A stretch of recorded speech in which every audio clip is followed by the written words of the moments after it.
So today I'm going to talk about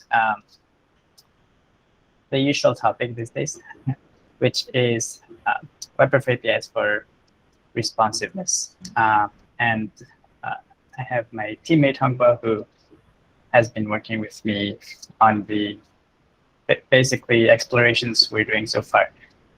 So first, let's reiterate the goal for everyone to be on the same page about what we're doing here.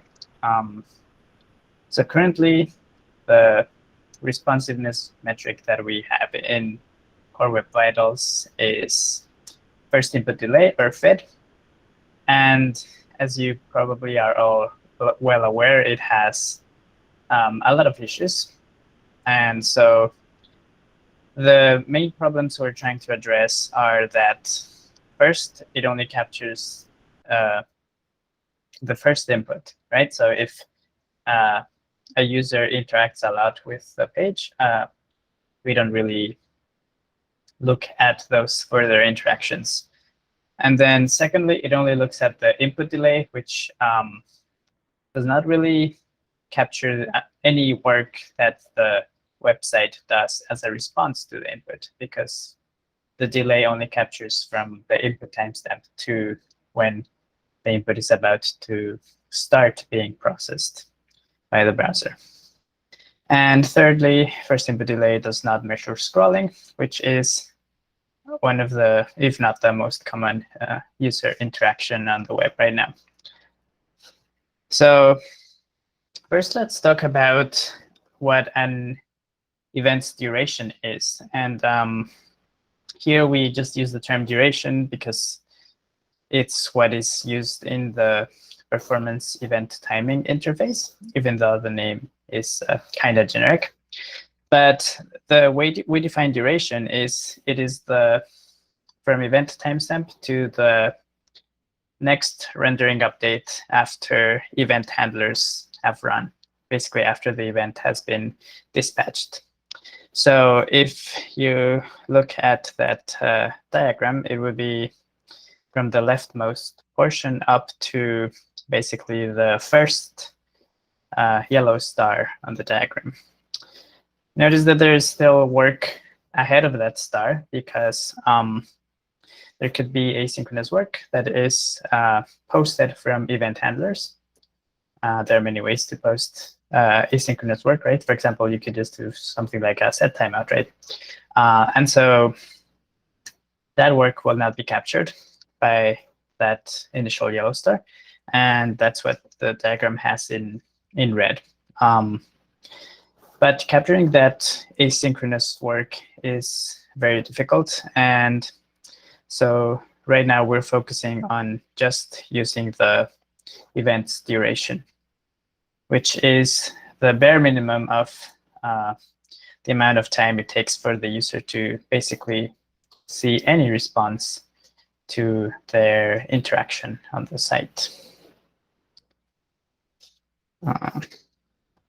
So now that we've described more or less what the improvement will be over input delay, let's talk about how we can consider multiple events across the page load. So the problem of just looking at events is that you can have different number of events for each user interaction in the way that you normally think of an interaction, like tapping on something or pressing something on the keyboard, things like that. So for example, for pressing on the keyboard, you just have key down, key press, key up. Most of the cases, you can have some other events depending on the language you're using. But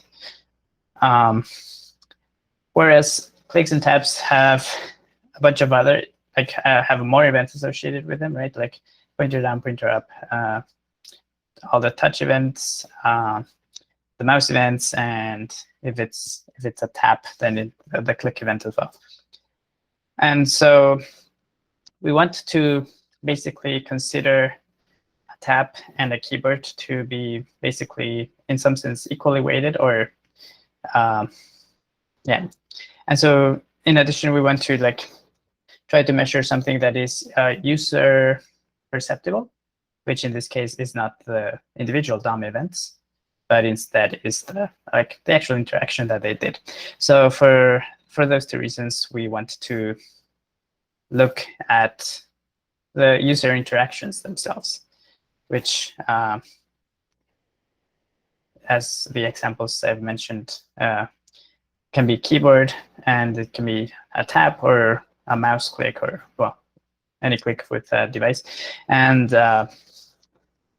also it can be a drag, right? So like moving from one place to another.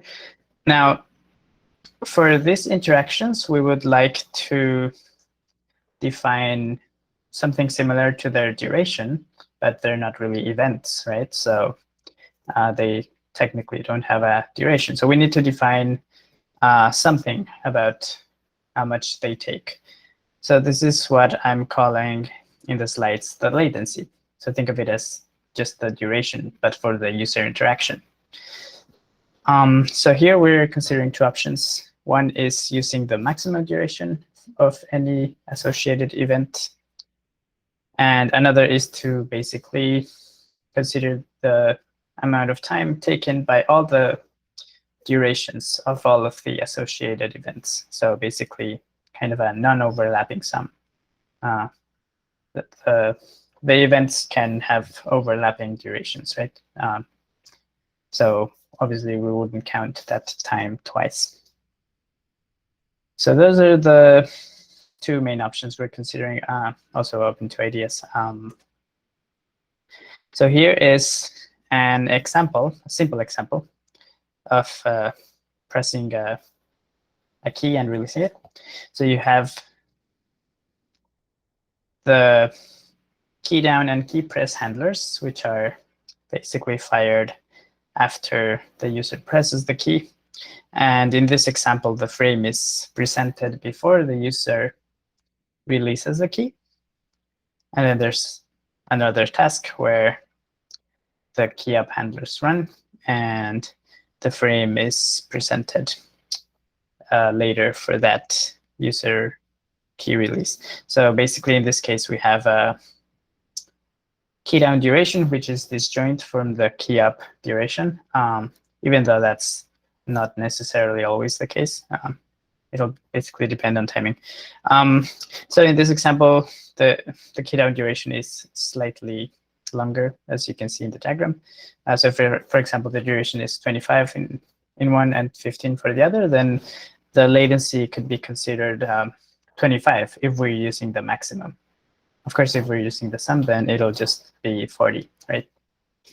So those are the two latency ideas we were considering. Now, in order to compute this latency, like as a web developer, it's not really super easy to do right now. You can obviously use event timing to gather durations of each event, but there are some problems. First, we have a minimum duration threshold, which right now I think is 16 or something. So any event whose duration is less than that is not surfaced to the API. So you would basically need to rely on event counts somehow to make sure that you count those durations properly. And basically, it becomes really hard to basically match events that correspond to the same user interaction, right? Because you only are receiving the DOM events you got. You basically have to figure out how to match them and group them into the user interactions they correspond to. So you can kind of try to estimate that by using the event timestamps, but as you can imagine, it's not really an easy process. So that's why have been proposing interaction ID, which I've talked about before, which is basically a new attribute to performance event timing interface, where you could have an ID that is exposed to the entry itself, so that the browser does the work for the developer in terms of saying it's in terms of grouping entries that correspond to the same user interaction in the sense that we defined previously. So those are the two proposed changes, I guess. One would be no minimum duration threshold, and the other is the interaction ID. Now, in terms of the other big addition to first input delay, we have scrolling, right, which is not exposed at all. So in order to enable developers to measure scrolling, we want to basically expose the scroll latency for, because right now it's not really something that is easy to measure, or that or that is exposed via event timing. And so first we need to define what about scrolling do we want to expose. So for the purpose of this metric in particular, we want to define the latency as just the initial scroll update latency, which means from the event timestamp of the first event that made this actually become a scroll, right, to the first rendering update after that.